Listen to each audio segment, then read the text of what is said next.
ಅನ್ನಭಾಗ್ಯ ಯೋಜನೆಯದು 5 ತಿಂಗಳಿಂದ ಹಣ ಬಂದಿಲ್ಲ. ಹಾಗೆ ಗೃಹಲಕ್ಷ್ಮಿ ಯೋಜನೆಯದು ಕೂಡ 2 ತಿಂಗಳಿಂದ ಹಣ ಜಮಾ ಆಗಿಲ್ಲ. ಹಾಗಾಗಿ ಮೂಲಗಳಿಂದ ಇದನ್ನು ನಿಲ್ಲಿಸ್ತಾರೆ ಅನ್ನೋ ಮಾತುಗಳು ಬರ್ತಾ ಇದೆ. ಹಾಗಾಗಿ ಇವತ್ತಿನ ಈ ವಿಡಿಯೋದಲ್ಲಿ ನಾನು ನಿಮಗೆ ಏನಕ್ಕೆ ಅನ್ನಭಾಗ್ಯ ಯೋಜನೆ 5 ತಿಂಗಳು ಹಣ ಬಂದಿಲ್ಲ, ಹಾಗೆ ಗೃಹಲಕ್ಷ್ಮಿ ಯೋಜನೆ 2 ತಿಂಗಳು ಹಣ ಬಂದಿಲ್ಲ, ಇದನ್ನು ನಿಲ್ಲಿಸ್ತಾರಾ ಅಥವಾ ಬೇರೆದು ಏನಾದರೂ ಕೊಡ್ತಾರಾ ಅದ್ರ ಬದಲಾಗಿ ಅಂತ ಅಂದ್ಬಿಟ್ಟು ಇವತ್ತಿನ ಈ ವಿಡಿಯೋದಲ್ಲಿ ನಾನು ನಿಮಗೆ ತಿಳಿಸ್ಕೊಡ್ತೀನಿ. ಅದಕ್ಕಿಂತ ಮುಂಚೆ ನೀವೇನಾದರೂ ನನ್ನ ಚಾನಲ್ಗೆ ಹೊಸಬ್ರಾಗಿದ್ದರೆ, ಫಸ್ಟ್ ಟೈಮ್ ನನ್ನ ವಿಡಿಯೋ ನೋಡ್ತಾ ಇದ್ದರೆ ಪ್ಲೀಸ್ ಸಬ್ಸ್ಕ್ರೈಬ್ ಮಾಡಿ, ಪಕ್ಕದ ಇರೋ ಬೆಲ್ ಐಕಾನ್ನ ಪ್ರೆಸ್ ಮಾಡಿ. ಇದರಿಂದ ನಾನು ಹಾಕೋ ಪ್ರತಿಯೊಂದು ವಿಡಿಯೋದ ನೋಟಿಫಿಕೇಷನ್ ಕೂಡ ಫಸ್ಟ್ ನಿಮಗೆ ಬಂದು ರೀಚ್ ಆಗುತ್ತೆ. ಅದ್ರ ಜೊತೆಗೆ ದಯವಿಟ್ಟು ಒಂದು ಲೈಕ್ ಕೊಡೋದನ್ನು ಮಾತ್ರ ಮರಿಬೇಡಿ ಪ್ಲೀಸ್. ಓಕೆ, ಬನ್ನಿ ಇವತ್ತಿನ ಈ ವಿಡಿಯೋನ ಸ್ಟಾರ್ಟ್ ಮಾಡೋಣ. ಫಸ್ಟ್ ಕಾಂಗ್ರೆಸ್ನವರು ಎಲೆಕ್ಷನಿಗೆ ನಿಂತ್ಕೊಂಡ ಟೈಮಲ್ಲಿ ಮುಂಚೆ, ಅಂದರೆ ಎಲೆಕ್ಷನ್ ಅವ್ರು ಗೆಲ್ಲೋಕ್ಕಿಂತ ಮುಂಚೆ 5 ಮೇಯ್ನ್ ಭಾಗ್ಯಗಳನ್ನ ಹೇಳಿದರು. ಅದರಲ್ಲಿ ತುಂಬ ಇಂಪಾರ್ಟೆಂಟು ಅಂತ ಅಂದರೆ ಜನಗಳಿಗೆ ಫಸ್ಟ್ ರೀಚ್ ಆಗಿದ್ದು ಅಂತ ಅಂದರೆ ಗೃಹಲಕ್ಷ್ಮಿ. ಅದನ್ನು ಬಿಟ್ಟರೆ ಹೇಳ್ಬೇಕಂತ ಅಂದರೆ ಸೆಕೆಂಡ್ ಅಂತ ಅಂದರೆ ಅನ್ನಭಾಗ್ಯ. ಇವಾಗ ಜಾಸ್ತಿ ಚರ್ಚೆ ಆಗ್ತಾ ಇರೋದು ಹಂಗಂದರೆ ಈ ಗೃಹಲಕ್ಷ್ಮಿದು ಅಲ್ಲೋ ಇಲ್ಲೋ ಏನೋ ಒಂದು ಹೇಳ್ತಾ ಇದ್ದಾರೆ ಸಚಿವರು. ಆದರೆ ಅನ್ನಭಾಗ್ಯದ ಯಾರು ಏನು ಅಂತಲೇ ಬಾಯ್ಬಿಡ್ತಾ ಇಲ್ಲ, 5 ತಿಂಗಳಿಂದ ಹಣ ಬಂದಿಲ್ಲ ಅಂತ ಅಂದ್ರೂ.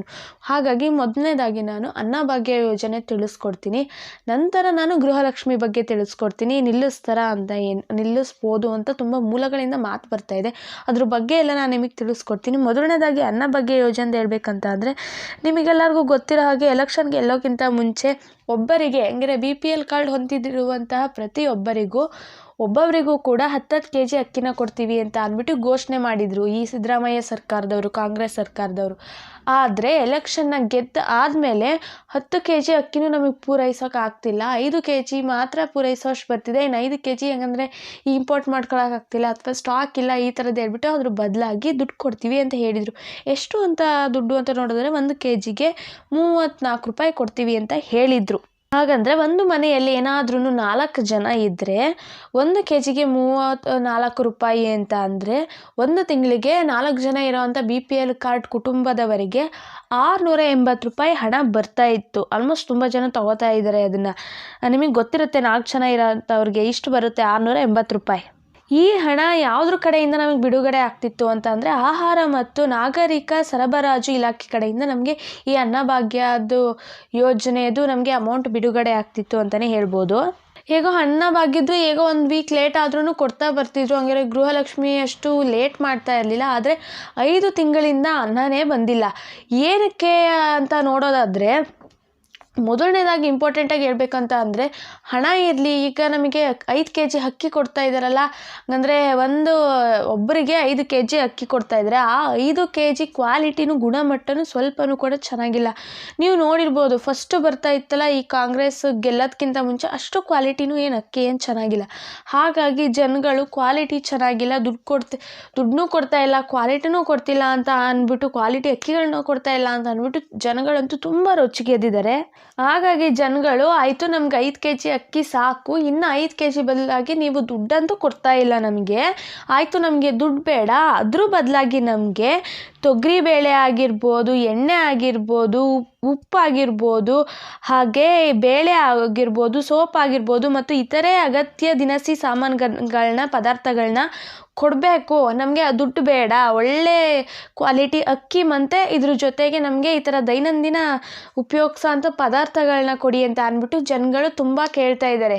ಹಾಗಾಗಿ ಸರ್ಕಾರದವ್ರು ಏನು ಯೋಚನೆ ಮಾಡ್ತಾ ಇದ್ದಾರೆ ಅಂತ ಅಂದರೆ, ಈಗ ಅವರು ನಿಮಗೆ ಎಕ್ಸಾಂಪಲ್ ಹೇಳಿದಾಗೆ 1 kg ಅಕ್ಕಿಗೆ 34 ರೂಪಾಯಿ, ಏನಾದರೂ 4 ಜನ ಇರೋವಂಥ BPL ಕಾರ್ಡ್ ಅವ್ರಿಗೆ 1 ತಿಂಗಳಿಗೆ 680 ರೂಪಾಯಿ ಹಾಕಬೇಕಿತ್ತು ಕಾಂಗ್ರೆಸ್ನವರು. ಆದರೆ ಅದೇನೇ ಅವ್ರೇನಾದ್ರೂ ಈ ಥರ ಸಕ್ಕರೆ ಆಗಿರ್ಬೋದು, ತೊಗರಿಬೇಳೆ, ಎಣ್ಣೆ, ಉಪ್ಪು, ಸೋಪು, ಈ ಥರದ್ದು ಏನಾದ್ರು ದೈನಂದಿನ ಅಗತ್ಯನ ವಸ್ತುಗಳು ಕೊಟ್ಟರೆ ಅವ್ರಿಗೆ ಎಷ್ಟು ಖರ್ಚು ಬೀಳುತ್ತೆ ಅಂತ ಅಂದರೆ, 4 ಜನ ಇರೋಂಥ ಒಂದು BPL ಕಾರ್ಡ್ ಕುಟುಂಬಕ್ಕೆ 400ರಿಂದ 500 ರೂಪಾಯಿಯಷ್ಟು ಖರ್ಚು ಬೀಳುತ್ತೆ. ಹಾಗೆ ಅವ್ರಿಗೆ 180 ರೂಪಾಯಿಯಷ್ಟು ದುಡ್ಡು ಉಳಿಯುತ್ತೆ. ಹೆಂಗಂದರೆ ಒಂದು BPL ಕಾರ್ಡ್ ಅವ್ರಿಗೆ, ಹೆಂಗೆ 4 ಜನ ಇರೋವಂಥ ಫ್ಯಾಮಿಲಿಯ BPL ಕಾರ್ಡ್ನವ್ರಿಗೆ ನಮ್ಮ ಕರ್ನಾಟಕ ರಾಜ್ಯದಲ್ಲಿ 4.5 ಕೋಟಿಯಷ್ಟು ಜನರ ಹತ್ರ BPL ಕಾರ್ಡ್ ಇದೆ. ಇಷ್ಟು ಜನಕ್ಕೂ 180 ರೂಪಾಯಿ ಉಳಿತು ಅಂದರೆ 106 ಕೋಟಿ ಉಳಿಯುತ್ತೆ ಒಂದು ತಿಂಗಳಿಗೆ ಕಾಂಗ್ರೆಸ್ ಸರ್ಕಾರದವ್ರಿಗೆ. ಹಾಗಾಗಿ ಸರ್ಕಾರದವರು ಪರವಾಗಿಲ್ಲ, ಇದು ಒಳ್ಳೆ ಒಂಥರ ಹಂಗಂದರೆ ಒಳ್ಳೆ ಥಿಂಕಿಂಗ್ ಇದೆ, ನಮಗೂ 180 ಅಂದರೆ 106 ಕೋಟಿ ಉಳಿಯುತ್ತೆ ಅಂತ ಅಂದ್ಬಿಟ್ಟು ಕಾಂಗ್ರೆಸ್ನವರು ನೋಡೋಣ ಈಗ ದುಡ್ಡು ಕೊಟ್ಟಿಲ್ವಲ್ಲ, ಅದ್ರ ಬದಲಾಗಿ ಇನ್ನು ಮುಂದೆ ಪ್ರತಿ ತಿಂಗಳು ಈ 5 kg ಅಕ್ಕಿ, ಇನ್ನು 5 kg ದುಡ್ಡಿನ ಬದಲಾಗಿ 5 kg ಅಕ್ಕಿ, ಇನ್ನು 5 kg ಈ ದೈನಂದಿನ ಪದಾರ್ಥಗಳನ್ನ ಕೊಡಬೇಕು ಅಂತ ಯೋಚನೆ ಮಾಡ್ತಾ ಇದ್ದಾರೆ. ಹಾಗಂತ ಆಹಾರ ಸಚಿವರಾಗಿರುವಂತಹ KH ಮುನಿಯಪ್ಪ ಅವರು ಹೇಳ್ತಾ ಇದ್ದಾರೆ, ಈ ನಾವು ಬೇಗನೆ ಆ ಥರ ಜಾರಿಗೆ ತರ್ತೀವಿ, ದುಡ್ಡಿನ ಬದಲಾಗಿ ದೈನಂದಿನ ಪದಾರ್ಥಗಳು, ದಿನಸಿ ಪದಾರ್ಥಗಳನ್ನ ಕೊಡ್ತೀವಿ ಅಂತ ಹೇಳ್ತಾ ಇದ್ದಾರೆ. ಹಾಗೆ ಈ ಅನ್ನಭಾಗ್ಯ ಯೋಜನೆಯ ಎಷ್ಟು ಕೊಡಬೇಕಿತ್ತು ಅವರು, ಆ ಥರ ಅಕ್ಕಿ ಲೆಕ್ಕ ಏನಾದರೂ ನಾವು ನೋಡಬೇಕು ಅಂತ ಅಂದರೆ ಒಬ್ಬರಿಗೆ ಹಂಗಂದ್ರೆ BPL ಕಾರ್ಡ್ ಹೊಂದಿದಂಥ ಒಬ್ಬರಿಗೆ ತಿಂಗಳಿಗೆ 10 kg ಅಕ್ಕಿನ ಕೊಡ್ತೀವಿ ಅಂತ ಅಂದ್ಬಿಟ್ಟು ಕಾಂಗ್ರೆಸ್ನವರು ಹೇಳಿದರು. ಆದರೆ 5 kg ಅಕ್ಕಿಯ ಕೊರತೆಯಿಂದ ಈಗ 5 kg ಅಕ್ಕಿ, ಇನ್ನು ಮಿಕ್ಕಿದ 5 kgಗೆ ಹಣನ ಹಾಕ್ತಾ ಇದ್ರು. ಹಂಗಿದ್ರೆ 5 ತಿಂಗಳ ಹಿಂದೆ 5 kg ಬದಲಾಗಿ 5 kg ಅಕ್ಕಿಯ ಹಣ ಹಾಕ್ತಿದ್ರಲ್ಲ, ಅದನ್ನು ಟೋಟಲ್ ಒಂದು ತಿಂಗಳಿಗೆ BPL ಕಾರ್ಡ್ ಹೊಂದಿದಂಥವರಿಗೆ ಆ ಹಣ ಹಾಕಬೇಕು ಅಂತಾನೆ ಕಾಂಗ್ರೆಸ್ ಸರ್ಕಾರಕ್ಕೆ 700 ಕೋಟಿ ಹಣ ಬೇಕಾಗಿತ್ತು. ಅದೇ ಕೊರತೆಯಿಂದ 5 kg ಅಕ್ಕಿ ಕೊಡ್ತಾ ಇಲ್ವಲ್ಲ, ದುಡ್ಡು ಕೊಡ್ತಾ ಇದ್ರಲ್ಲ, ಆ ಅಕ್ಕಿ ಹಣ ಒಂದು ತಿಂಗಳಿಗೆ ಕಾಂಗ್ರೆಸ್ನವರು ಎಲ್ಲರಿಗೂ ಹಾಕಬೇಕು ಅಂದರೆ 700 ಕೋಟಿ ಅಮೌಂಟ್ ಬೇಕಾಗಿತ್ತು. ಇನ್ನು 5 kg ನಮಗೆ ಅಕ್ಕಿ ಕೊಡ್ತಿದ್ರಲ್ಲ, ಆ ಅಕ್ಕಿನ ನಮಗೆ ಪೂರೈಸಬೇಕು ಅಂತ ಅಂದರೆ ಈ ಕಾಂಗ್ರೆಸ್ನವ್ರಿಗೆ 2.29 ಲಕ್ಷ ಮೆಟ್ರಿಕ್ ಟನ್ನಷ್ಟು ಅಕ್ಕಿ ಬೇಕು ಒಂದು ತಿಂಗಳಿಗೆ. ಅದು BPL ಕಾರ್ಡ್ ಹೊಂದಿದಂಥವರ ಒಬ್ಬೊಬ್ಬರು ತಲೆಗೆ 5 kg ಅಕ್ಕಿ ಕೊಡ್ತೀವಿ ಅಂತ ಅಂದರು. ಇಷ್ಟು ಮೆಟ್ರಿಕ್ ಅಂದರೆ 2.29 ಮೆಟ್ರಿಕ್ ಟನ್ನಷ್ಟು ಅಕ್ಕಿ ಬೇಕಾಗಿತ್ತು.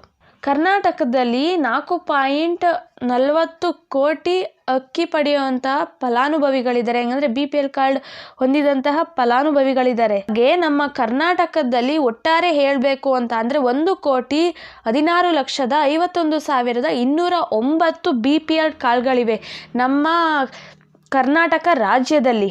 BPL ಕಾರ್ಡ್ ಅಕ್ಕಿ ಪಡಿತಾ ಇರೋ ಫಲಾನುಭವಿಗಳು ಎಷ್ಟು ಅಂತ ನೋಡೋದಾದರೆ 3,93,29,981 ಜನ ಈ ಅಕ್ಕಿಯ ಅಂದರೆ BPL ಕಾರ್ಡ್ ಅಕ್ಕಿ ಫಲಾನುಭವಿಗಳಿದ್ದಾರೆ ಆಲ್ರೆಡಿ. ಹಾಗೆ 10,83,977 ಅಂತ್ಯೋದಯ ಕಾರ್ಡ್ಗಳಿವೆ. ಅಷ್ಟು ಅಂತ್ಯೋದಯ ಕಾರ್ಡ್ಗಳಿದ್ದಾವೆ. ಆದರೆ 43,81,789 ಅಂತ್ಯೋದಯ ಕಾರ್ಡ್ಗಳಿದ್ದಾವಲ್ಲ, ಅದರವರು ಫಲಾನುಭವಿಗಳಿದ್ದಾರೆ. ಹಾಗೆ 34 ರೂಪಾಯಿ 1 kgಗೆ ಸರ್ಕಾರ ಹಣನ ಜಮಾ ಮಾಡ್ತಾ ಇತ್ತು ಇಷ್ಟು ದಿನ, ಹಂಗೆ 5 ತಿಂಗಳ ಹಿಂದೆ.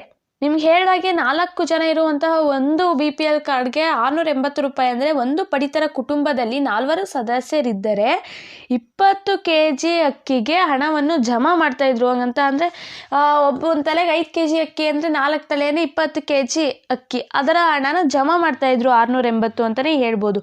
ಇಷ್ಟು ನಮಗೆ ಅಕ್ಕಿನ ಡಿಸ್ಟ್ರಿಬ್ಯೂಟ್ ಮಾಡ್ತಿದ್ರಲ್ಲ, ಇದ್ರ ಬಗ್ಗೆ ಡೀಟೇಲ್ಸ್ ಆಯಿತು. ನೆಕ್ಸ್ಟ್ ನಾನು ಹೇಳ್ದಂಗೆ ಕೊನೆಯದಾಗಿ ಹೇಳ್ತೀನಿ ಕೇಳ್ಕೊಂಡು, ಅನ್ನಭಾಗ್ಯ ಯೋಜನೆದು ಇನ್ನು ಅಮೌಂಟ್ ಕೊಡ್ತಾರೆ ಏನೋ ಗ್ಯಾರಂಟಿ ಅಂತೂ ಇಲ್ಲ. ಏನಕ್ಕೆ ಅಂತ ಅಂದರೆ ಅಷ್ಟು ನಿಮಗೆ ಗೊತ್ತಿರ್ಬೋದು, ಕಾಂಗ್ರೆಸ್ನವ್ರ ಹತ್ರ ಅಷ್ಟು ಹಣ ಕೂಡ ಇಲ್ಲ. ಹಾಗಾಗಿ 5 ತಿಂಗಳಿಂದ ಅಕ್ಕಿ ದುಡ್ಡು ಹಾಕಿಲ್ಲ, 2 ತಿಂಗಳಿಂದ ಇದು ಗೃಹಲಕ್ಷ್ಮಿ ದುಡ್ಡು ಹಾಕಿಲ್ಲ. ಬರೀ 2 ತಿಂಗಳಿಂದ ಅಂತ ಅಲ್ಲ, ಇನ್ನು 50ರಷ್ಟು ಜನಕ್ಕೆ 3 ತಿಂಗಳಿಂದ ಗೃಹಲಕ್ಷ್ಮಿ ಹಣನ ಹಾಕಿಲ್ಲ. ಹಾಗಾಗಿ ಈ ಅಕ್ಕಿದ 5 ತಿಂಗಳು ಹಣ ಹಾಕ್ತಾರೋ ಇಲ್ವೋ ಅದಂತೂ ಗ್ಯಾರಂಟಿ ಇಲ್ಲ ಅಂತಲೇ ಹೇಳ್ಬೋದು. ಹಾಗೆ ಮುಂದೆ 5 ತಿಂಗಳಿಂದ ಏನು ಕೊಡ್ತಾರೆ, 5 kg ಅಕ್ಕಿ ಕೊಡ್ತಿದ್ದಾರೆ, ಅದ್ರ ಬದಲಾಗಿ ಏನು ಕೊಡ್ತಾರೆ ಅಂತ ನೋಡೋದಾದರೆ ಅದ್ರ ಬದಲಾಗಿ ದಿನಸಿ ಪದಾರ್ಥಗಳನ್ನ ಕೊಡಬೇಕು ಅಂತ ಯೋಜನೆ ಮಾಡಿದ್ದಾರೆ. ಆದರೆ ಅವರು ಪಕ್ಕ ಕೊಡ್ತೀವಿ ಅಂತ ಅಂದ್ರೂ ಅವ್ರು ಇನ್ನೂ ಕೊಡೋಕ್ಕೆ 2ರಿಂದ 3 ತಿಂಗಳು ಟೈಮ್ ಅಂತೂ ಬೇಕೇ ಬೇಕು. ಅಕ್ಕಿ ದುಡ್ಡಂತೂ ಬರೋದಂತೂ ಗ್ಯಾರಂಟಿ ಇಲ್ಲ. ಇನ್ನು ದಿನಸಿ ಪದಾರ್ಥ ಬರಬೇಕು ಅಂದರೆ 2ರಿಂದ 3 ತಿಂಗಳು ಟೈಮ್ ಬೇಕು. ಹಾಗೆ ಗೃಹಲಕ್ಷ್ಮಿ ಹಣ ಏನಾಗುತ್ತೆ ಅಂತ ನೋಡೋದಾದರೆ ನಿಮಗೆ ಒಂದು ವಿಡಿಯೋ ಕೂಡ ಮಾಡಿದ್ದೆ ನಿನ್ನೆ, ಅದು ನೋಡಿಲ್ಲ ಅಂತ ಅಂದರೆ ಇದನ್ನ ನೋಡಿ, ಯಾಕಂದರೆ ಅದೇ ಈಗ ಹೊಸದಾಗಿ ಅಪ್ಡೇಟ್ ಬಂದಿರೋದು ಈ ವಿಡಿಯೋ. ಹಾಗೆ ಅದು ನೋಡಿ, ಅದು ನೋಡಿದ್ರು ಈ ವಿಡಿಯೋ ನೋಡಿಬಿಟ್ಟು ಅದನ್ನು ನೋಡಿ, ಅದು ನೋಡಿದ್ರು ನಿಮಗೆ ಒಂದು ಕ್ಲಾರಿಟಿ ಸಿಗುತ್ತೆ. ಅದ್ರ ವಿಡಿಯೋ ಬೇಕಂದರೆ ಕೆಳಗೆ ನಾನು ಡಿಸ್ಕ್ರಿಪ್ಷನಲ್ಲಿ ಹಾಕಿರ್ತೀನಿ, ಹೋಗಿ ಚೆಕ್ ಮಾಡಿಬಿಟ್ಟು ಆ ವಿಡಿಯೋನ ನೋಡಿ. ಗೃಹಲಕ್ಷ್ಮಿ ಹಣ ಏನಕ್ಕೆ ಆಗ್ತಾ ಇಲ್ಲ, ಯಾಕಂದರೆ ಅದನ್ನು ತಾಲೂಕ್ ಪಂಚಾಯತಿಯವ್ರಿಗೆ ಒಪ್ಪಿಸ್ಬೇಕು ಅಂತ ಇದು ಮಾಡಿದ್ದಾರೆ. ಯಾಕಂದರೆ ಫೈಲ್ ಮೂವ್ ಮಾಡಿಲ್ಲ ಈ ಫೈನಾನ್ಸ್ ಇಲಾಖೆಯವ್ರಿಗೆ ಅಂದರೆ ಹಣಕಾಸು ಇಲಾಖೆಯವ್ರಿಗೆ ಫೈಲ್ ಮೂವ್ ಮಾಡಿ ಅಲ್ಲಿಂದ ಅವ್ರ ಅಂಡರಿಗೆ ಬಂದು ಅವ್ರು ಡಿಸ್ಟ್ರಿಬ್ಯೂಟ್ ಮಾಡಬೇಕಿತ್ತು. ಆದರೆ ತಾಲೂಕು ಆಫೀಸ್ ಪಂಚಾಯಿತಿಯವರಿಗೆ ಕೊಟ್ಬಿಟ್ಟು ಅವ್ರ ಕೈಯಿಂದ ಡಿಸ್ಟ್ರಿಬ್ಯೂಟ್ ಮಾಡಿಸ್ಬೇಕು ಅಂತ ಇದ್ದಾರೆ ಈಗ ಕಾಂಗ್ರೆಸ್ನವರು. ಆದರೆ ಮೇಯ್ನಾಗಿ ಹೇಳಬೇಕು ಅಂತ ಅಂದರೆ ಇನ್ನೂ ಅಮೌಂಟ್ ಅಂತೂ ಬರೋದಂತೂ ಅದನ್ನು ಈ ವೀಕಲ್ಲಿ ಬರೋದಂತೂ ಗ್ಯಾರಂಟಿ ಇಲ್ಲ. ಅದ್ರ ಜೊತೆಗೆ ಇನ್ನೊಂದು ಹೇಳಬೇಕಂತ ಅಂದರೆ ಹಾಕ್ತಾರೋ ಇಲ್ವೋ ತುಂಬ ಮೂಲಗಳಿಂದ ಏನಂತ ನ್ಯೂಸ್ ಬರ್ತಿದೆ ಅಂತ ಅಂದರೆ ಇಲ್ಲ ಇನ್ನು ಗೃಹಲಕ್ಷ್ಮಿ ಅಮೌಂಟ್ ಹಾಕಲ್ಲ. ಹಾಕೋದಾಗಿದ್ದರೆ ಇಷ್ಟು ದಿನ ಟೈಮ್ ಬೇಕಿತ್ತಿಲ್ಲ. ಹೇಳ್ಬೇಕಂದ್ರೆ 15 ಕಂತಿನ ಹಣನೇ 50ರಷ್ಟು ಜನಕ್ಕೆ ಹಾಕಿದರೆ ಇನ್ನು 50ರಷ್ಟು ಜನಕ್ಕೆ ಹಾಕಿಲ್ಲ. ಅವ್ರು ಹಾಕೋದಾಗಿದ್ರೆ ಹೀಗೆ ಯಾಕೆ ಮಾಡ್ತಿದ್ರು? ಇದೆಲ್ಲ ಬಿಟ್ಟಿ ಯೋಜನೆಗಳು. ಹಂಗಂದ್ರೆ ಸುಮ್ಮನೆ ಅವ್ರು ಗೆಲ್ಲೋಕಷ್ಟೇ ಸುಳ್ಳು ಹೇಳ್ಬಿಟ್ಟು ಗೆದ್ದಾದ್ಮೇಲೆ ನಮಗೆ ಮೋಸ ಮಾಡ್ತಿದ್ದಾರೆ ಅಂತ ಅಂದ್ಬಿಟ್ಟು ಎಲ್ಲನೂ ತುಂಬ ಮೂಲಗಳಿಂದ ಮಾತುಕತೆಯಾಗಿ ತುಂಬ ಮೂಲಗಳಿಂದ ಇಲ್ಲ ಇದೇ ನಾಟಕ ಆಡ್ಕೊಂಡು ಈ ಕಾಂಗ್ರೆಸ್ನವರು ಇದನ್ನ ನಿಲ್ಲಿಸ್ಬಿಡ್ತಾರೆ. ಲಕ್ಷ್ಮೀ ಹೆಬ್ಬಾಳ್ಕರ್ ಅವ್ರು ಹೇಳ್ತಾ ಇದ್ದಾರೆ ಇಲ್ಲ ಇವತ್ತಾಗ್ತೀವಿ ಅಂತ ಹೇಳಕ್ಕೆ ಹಿಡಿದು 3 ತಿಂಗಳಾಯಿತು ಹಾಕಿಲ್ಲ. ಈಗ ಹೋದ ವಾರದಿಂದ ಅಂತೂ ಇಲ್ಲ ಪಕ್ಕ ಹಾಕ್ತೀವಿ ಅಂದ್ರೂ ಅವ್ರು ಹಾಕಿಲ್ಲ. ಹಾಗಾಗಿ ನೆಕ್ಸ್ಟಿಗೆ ಅಪ್ಕಮಿಂಗ್ ನಿಮಗೆ ಗೊತ್ತಿರ್ಬೋದು ಪಂಚಾಯತ್ ಎಲೆಕ್ಷನ್ಗಳು ಕೂಡ ಬರ್ತಿದ್ದಾವೆ ಇನ್ನು 4-5 ಮಂತ್ಸಲ್ಲಿ. ನಿಮ್ಗೇನಾದ್ರು ಹಾಕಿದ್ರೂ ಅಲ್ಲಿ ತನಕ ಹಾಕ್ಬೋದು ಅಷ್ಟೇ ಈ ಗೃಹಲಕ್ಷ್ಮಿ ಹಣನ. ಅದಾದಮೇಲಂತೂ ಹಾಕೋದಂತೂ ಡೌಟು ಅಂತಲೇ ಹೇಳ್ತಾ ಇದ್ದಾರೆ. ಯಾಕಂದರೆ ಪಂಚಾಯತ್ ಎಲೆಕ್ಷನ್ ಗೆಲ್ಲೋಕ್ಕೋಸ್ಕರ ಹಾಕ್ತಾರೆ. ಹಂಗಂದರೆ ಎಲೆಕ್ಷನ್ನ ಹತ್ರ ಮಾಡ್ಕೊಂಡು ಅಮೌಂಟ್ ಹಾಕ್ತಾರೆ. ಆಮೇಲೆ ಎಲೆಕ್ಷನ್ ಗೆಲ್ಲೋವರೆಗೆ ಅಷ್ಟೇ ಆಮೇಲಿಂದ ಸೇಮ್ ಈಗ ಹೇಗೆ ಮಾಡ್ತಿದ್ದಾರೆ ಹಾಗೇ ಹಾಕ್ತೀವಿ ಅಂದ್ಬಿಟ್ಟು ಈ ಹಣನ ಜಮಾ ಮಾಡೋದನ್ನ ನಿಲ್ಲಿಸ್ತಾರೆ ಅಂತ ಅಂದ್ಬಿಟ್ಟು ತುಂಬ ಮೂಲಗಳಿಂದ ಮಾತು ಬರ್ತಿದೆ. ಹಾಗಾಗಿ ಈಗ ತುಂಬ ಜನ ಮಿಡಲ್ ಕ್ಲಾಸ್ ಅವರಾಗಿರ್ಬೋದು ತುಂಬ ಪಾಪ ಕಷ್ಟದಲ್ಲಿರುವಂಥ ಹೆಣ್ಮಕ್ಳು ಕೆಲವರು ಒಬ್ಬರೇ ಸಿಂಗಲ್ ಪೇರೆಂಟ್ ಆಗಿ ಮನೇಲಿ ಒಬ್ಬರು ದುಡಿತಿರ್ತಾರೆ. ಅವ್ರು ಕಾಂಗ್ರೆಸ್ ಅವರು ಹಾಕೋ ದುಡ್ಡು 2,000 ಬಂದರೆ ಮನೆ ಸಾಮಾನಿಗಾಗುತ್ತೆ, ಇಲ್ಲ ಮಕ್ಕಳು ಟ್ಯೂಷನ್ಗಾಗುತ್ತೆ, ಇಲ್ಲ ಅಂತ ಅಂದರೆ ಮಕ್ಕಳು ಸ್ಕೂಲಿಗೆ ಕಟ್ಟೋಕ್ಕಾಗುತ್ತೆ, ಇಲ್ಲ ಅವ್ರ ಮಕ್ಕಳು ಖರ್ಚಿಗಾಗುತ್ತೆ, ಇಲ್ಲ ಮನೆ ಖರ್ಚಿಗೆ ಆಗುತ್ತೆ ಅಂದ್ಬಿಟ್ಟು ಇಷ್ಟು ದಿನ ಏನೇನೋ ಕನಸು ಕಟ್ಕೊಂಡು ಎಲೆಕ್ಷನ್ನಲ್ಲಿ ಅವ್ರನ್ನ ಗೆಲ್ಲಿಸಿದ್ರು. ಆದರೆ ನೋಡಿದ್ರೆ ಈಗ ಮಾಡಿದರೆ ಪಾಪ ಅವ್ರಿಗೆ ಇಷ್ಟು ಪ್ರಾಬ್ಲಮ್ ಆಗುತ್ತೆ ಈಗ ಅಂತ ಹೇಳೋಕ್ಕಾಗಲ್ಲ. ಈ ಕಾಂಗ್ರೆಸ್ನವರು ಗ್ಯಾರಂಟಿಗಳನ್ನ ಕೊಟ್ಟಲ್ವಾ ಅದನ್ನ ಕರೆಕ್ಟಾಗಿ ಅವ್ರ ಕೈಲಿ ಹ್ಯಾಂಡಲ್ ಮಾಡ್ಕೊಂಡು ಹೋಗೋಕ್ಕಾಗುತ್ತೆ ಅನ್ನೋದು ಇದ್ರೆ ಮಾತ್ರ ಕೊಡಬೇಕಿತ್ತು. ಅದನ್ನ ಬಿಟ್ಟು ಗೆಲ್ಲೋಕ್ಕೋಸ್ಕರ ಈ ಥರ ಗ್ಯಾರಂಟಿಗಳು ಕೊಟ್ಬಿಟ್ಟು ಸ್ವಲ್ಪ ದಿನ ಹಾಕ್ಬಿಟ್ಟು ಈಗ ಹಾಕ್ತಾ ಇಲ್ಲ ಅಂತಂದರೆ ಎಷ್ಟು ಪ್ರಾಬ್ಲಮ್ ಆಗುತ್ತೆ. ಹಾಗಾಗಿ ನೆಕ್ಸ್ಟು ಏನಾದ್ರೂ ಈ ಗೃಹಲಕ್ಷ್ಮಿ ಅಮೌಂಟ್ನ ಹಾಕಿದ್ರೂ ಈ ಪಂಚಾಯತ್ ಎಲೆಕ್ಷನ್ ಹತ್ರ ಮಾಡ್ಕೊಂಡು ಹಾಕ್ಬೋದು. ಒಟ್ನಲ್ಲಿ ಈ ವೀಕಲ್ಲಂತೂ ಬರಲ್ಲ ಅಂತಲೇ ಹೇಳ್ಬೋದು. ನೆಕ್ಸ್ಟ್ ನಿಮ್ಗೇನಾದ್ರೂ ಜಾಬ್ ಓರಿಯೆಂಟೆಡ್ ಹಂಗಂದರೆ ಜಾಬ್ ಇನ್ಫಾರ್ಮೇಷನ್ ಬೇಕು, ಕರ್ನಾಟಕದ ಗೌರ್ಮೆಂಟ್ ಜಾಬ್ಗಳು ಅದರಲ್ಲೂ ಮೇಯ್ನಾಗಿ ಯಾವ್ಯಾವ ಕೆಲಸಗಳು ಖಾಲಿ ಇದ್ದಾವೆ, ಹಾಗೆ ಯಾವುದಾದ್ರು ಗೌರ್ಮೆಂಟ್ ಹೊಸ ಯೋಜನೆಗಳಿದ್ದಾವೆ ಅವೆಲ್ಲನೂ ನಾನು ನನ್ನ ಚಾನಲಲ್ಲಿ ಅಪ್ಡೇಟ್ ಮಾಡ್ತಾ ಇರ್ತೀನಿ. ಪ್ಲೀಸ್ ಸಬ್ಸ್ಕ್ರೈಬ್ ಮಾಡ್ಕೊಳ್ಳಿ, ನನ್ನ ವೀಡಿಯೋಗಳನ್ನ ವಾಚ್ ಮಾಡ್ತಾ ಇರಿ. ಹಾಗೆಯೇ ನೆಕ್ಸ್ಟು ಅಮೌಂಟು ಉಳಿತಾಯದ ಯಾವ್ಯಾವ ಸ್ಕೀಮ್ಗಳಿದ್ದಾವೆ ಇದ್ರ ಬಗ್ಗೆ ಎಲ್ಲ ನಾನು ಆದಷ್ಟು ಡೈಲಿ ವೀಕ್ಲಿ 4 to 5 ವೀಡಿಯೋಸ್ನ ಅಪ್ಲೋಡ್ ಮಾಡೋಕ್ಕೆ ಟ್ರೈ ಮಾಡ್ತೀನಿ. Thank you so much for watching my video. ದಯವಿಟ್ಟು ವಿಡಿಯೋಗೆ ಒಂದು ಲೈಕ್ ಮಾಡಿ.